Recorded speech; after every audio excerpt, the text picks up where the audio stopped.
And welcome back. In New York City, over 520,000 families are experiencing food insecurity. City Harvest is actually helping to combat the hunger crisis that many families continue to face. The organization has been rescuing food, which would otherwise go to waste, and delivering it to hundreds of soup kitchens and food pantries across the five boroughs of New York City. And joining us now to talk about how the organization has actually adjusted its operations in the face of all that's going on in the pandemic is the Director of Policy and Government Relations at City Harvest, Jerome Nathaniel. And Jerome, good to have you. Yeah, thanks so much for having City Harvest here again to talk about this very, very important issue. Yeah, and as we talk about food insecurity, the main thing that people think about sometimes is the day to day. But things become a little bit more further exacerbated by the time you get to the holidays. Talk to us about how City Harvest is really addressing the holidays this year. Yeah, so as you said, hunger isn't something that just pops up during the holidays. It's really year round, but particularly during the holidays, it's really top of mind because this is a time when we really think about family, festivities, being thankful, and just being able to have plenty and not having to worry where you're going to get your next meal. So there's a lot of attention, understandably so, during this holiday season. So City Harvest is stepping up to make sure that families are able to have food and eat with their family during this holiday season. And we're stepping up by distributing over 14,000 turkeys across our network of pantries and soup kitchens across the five boroughs. And we're also, and it's all throughout this entire year, increasing the amount of food that we're distributing to nearly 118 million pounds rather throughout this entire year to meet some of that need. Jerome, give me a little bit about this year. How does this year compare to last year and years prior? Because, of course, we weren't in the pandemic. So this year, I'm assuming a whole lot more. Yeah, I mean, just looking at a larger context from the past 2 or 3 years, as we're all very familiar with, there was the Great Recession. And then after that, there was an uptick of food insecurity. And then it started this downward trend a little bit recently. So that just shows how long it took to cover from the Great Recession. So as of 2017, we were facing a situation where there were 1.2 million New Yorkers facing food insecurity. Then it went down to about 1,080,000 in 2018. And then we quickly found that that little bit of progress became obsolete this year, unfortunately, due to the economic fallout of the pandemic. So what we're looking at is a near 44% increase in food insecurity for the general population to over 1.5 million New Yorkers, and over 60% for children, or over 500,000 children that are facing food insecurity when compared to the same time in 2018. When we talk about the work that you guys do, excuse me, it's definitely multi-layered. We talk about the fact that you feed, but also you're involved in anti-hunger and policy advocacy and things like that. As we approach moving towards the new year, obviously a lot of concerns on the part of New Yorkers about hunger and food insecurity. Talk to us a little bit about policy and advocacy and what you see yourselves really being vocal for coming up as we approach this new year.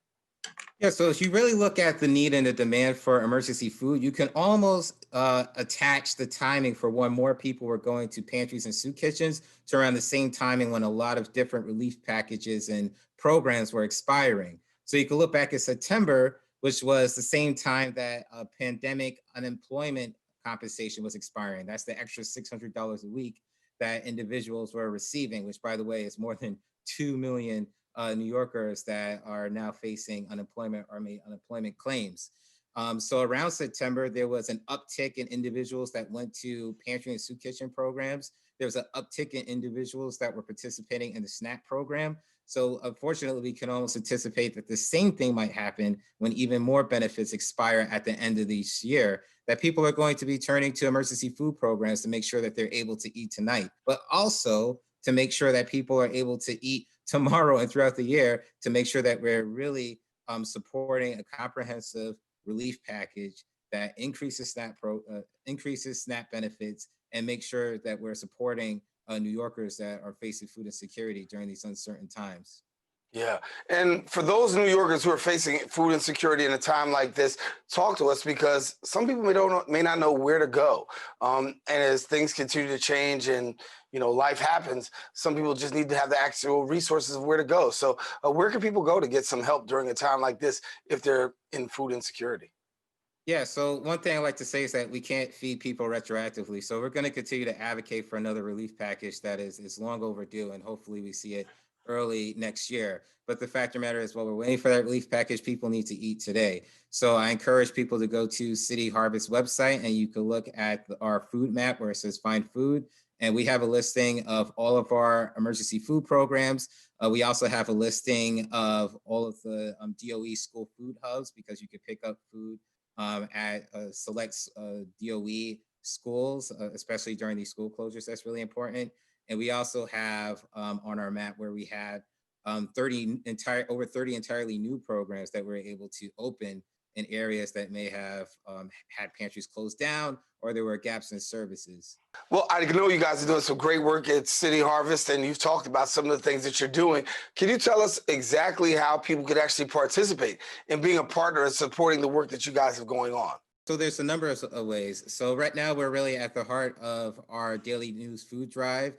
And for New Yorkers that have been born and raised here, if you grew up in the DOE, then you're probably familiar with there being this can drive competition and reading the daily news and seeing City Harvest all over. So this time of year, from November all the way through January 21st, we're having our daily news food drive. And you can do so by dropping off non-perishable items at NYPD or FDNY station near you. We've also transitioned to make it a little more digital, given the current situation, and we have a platform where you can organize to have fresh food delivered directly to City Harvest. And of course, there's always the possibility of just donating monetarily because $1 enables City Harvest to feed 2 New Yorkers. Yeah. And so, from your perspective, do you see things getting better or worse given the fact of where we are today? I would say that it's a process, that we remain hopeful and we remain committed to collaborating with all of our food donors, all of New Yorkers that have stepped up and volunteer, our 400 pantries and soup kitchens that are continuing to do this work. It's not going to be fixed overnight. Uh, I think one thing to really pay attention to on how long this might take is that even though unemployment rates are very, very slowly going down, it was about 20% this during the summer, and now it's more like 14% citywide, which by the way still remains closer to 20% in the Bronx specifically.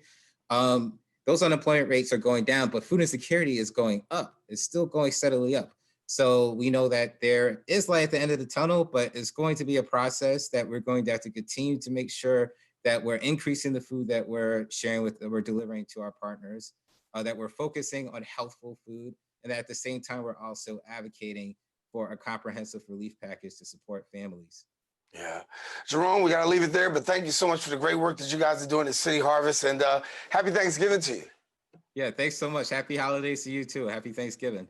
All righty. We'll talk to you soon. Jerome Nathaniel from City Harvest. Now, if you want more information, you can visit their website at cityharvest.org. Once again, the website, cityharvest.org.